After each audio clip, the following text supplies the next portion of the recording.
don't feel sorry for Teresa. She's gotten herself in this situation. I don't feel sorry that she's not on the show anymore and she's been fired.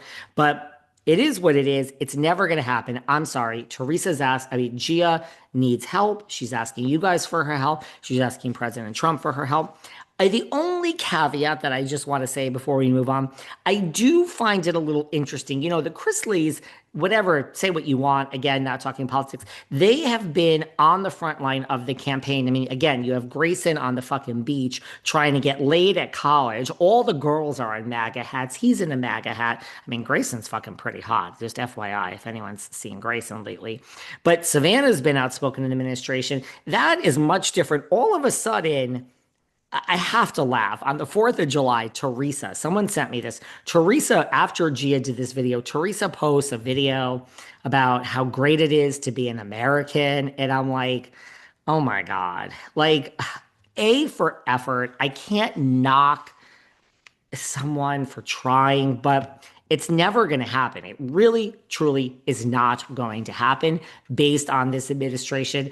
If your father committed a white collar crime and it was maybe one of the same ones that someone else that Donald Trump's best friends with, like the Chrisleys, girl, yeah, maybe, but not on a deportation issue. No, it's never going to happen.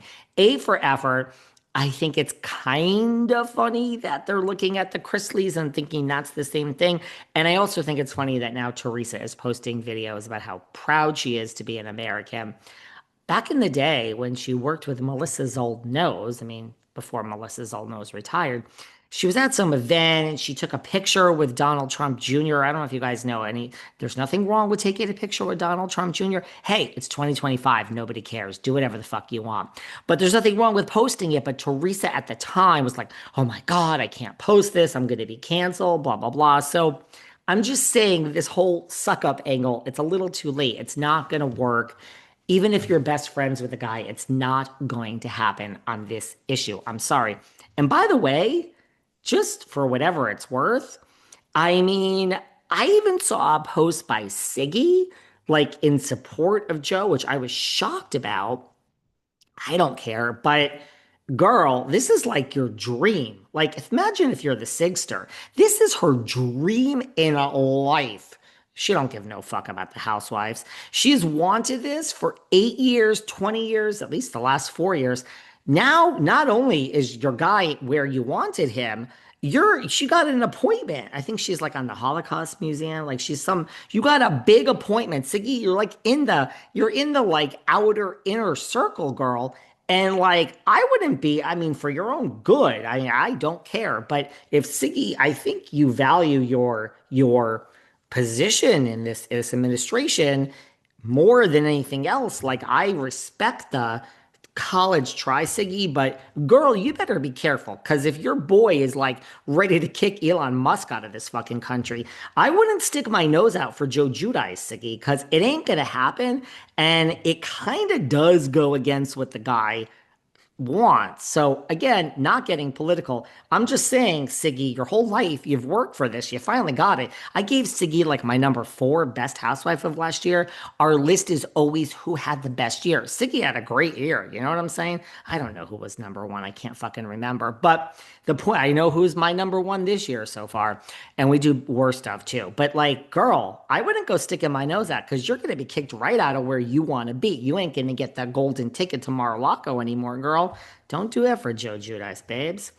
Okay, and I wish everyone luck. I'm just trying to help everyone. Guys, I don't make the rules. I'm just telling you how they all work. Don't worry about what I want. That's a whole nother conversation. Anyway, the OC is back. It's back this week. And I think it's so funny. Alexis Bellino, you guys hate her. She has spoken out about Gretchen's return. Now, obviously, Alexis is a little bitter. She came back. They did her dirty. She'll never be back again. And here's Gretchen. She's back. She's back in the role that Alexis was back in. And I'm predicting Gretchen ain't here for 1 season. I think she's going to stick around. They're not going to do 2 people dirty. So that's going to make Alexis mad. Well, Alexis says, her thoughts and prayers are with Gretchen, that she's going to need them. Girl, Nice thought, but a little condescending. So Alexis Bellino's prayers are with Miss Rossi. And Joe De Rosa, we all know we had her on this podcast many times. She was with Slade. They were engaged. She says she's shocked that Gretchen is back because Gretchen was fired. Now, I love you, Joe. I do love you. I think you might be asked back, girl, if you lived in the OC. But that argument doesn't really hold up, Joe. I love you, but everyone that's come back was fired, every single person. So there you go. That doesn't really whatever. And she said, she will not comment on Slade and Gretchen. She only wishes them well. I think that's smart, Joe.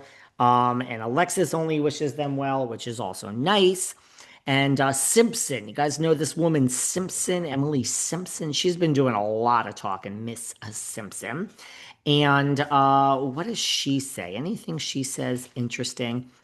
Nothing much. I mean, I have to say, this whole argument of like this whole thing about last season, I'm so uninterested in this.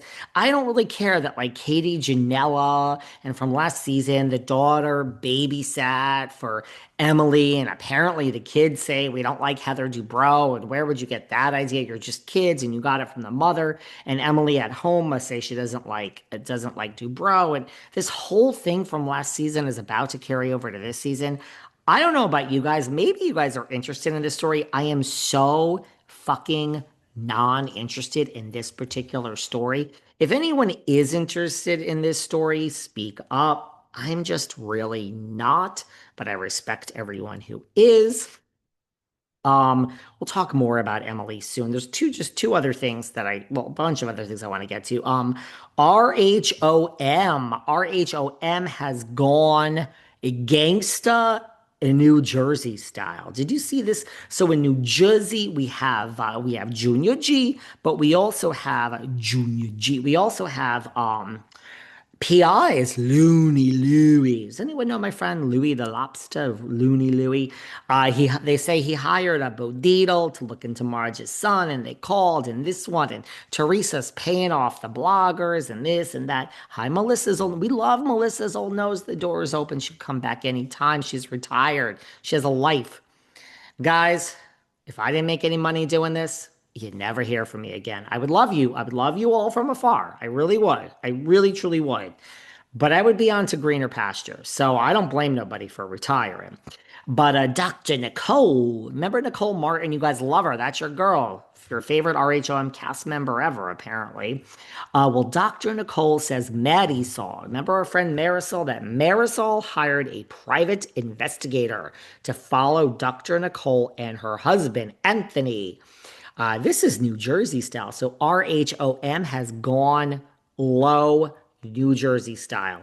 And Marisol has wanted to upgrade to a full-time cast member since day one.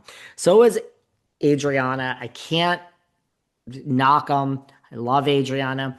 Well, apparently Marisol, according to Dr. Nicole, has hired private investigator to look into her and Anthony and to follow them around just to, find some dirt on them. And then Marisol would have a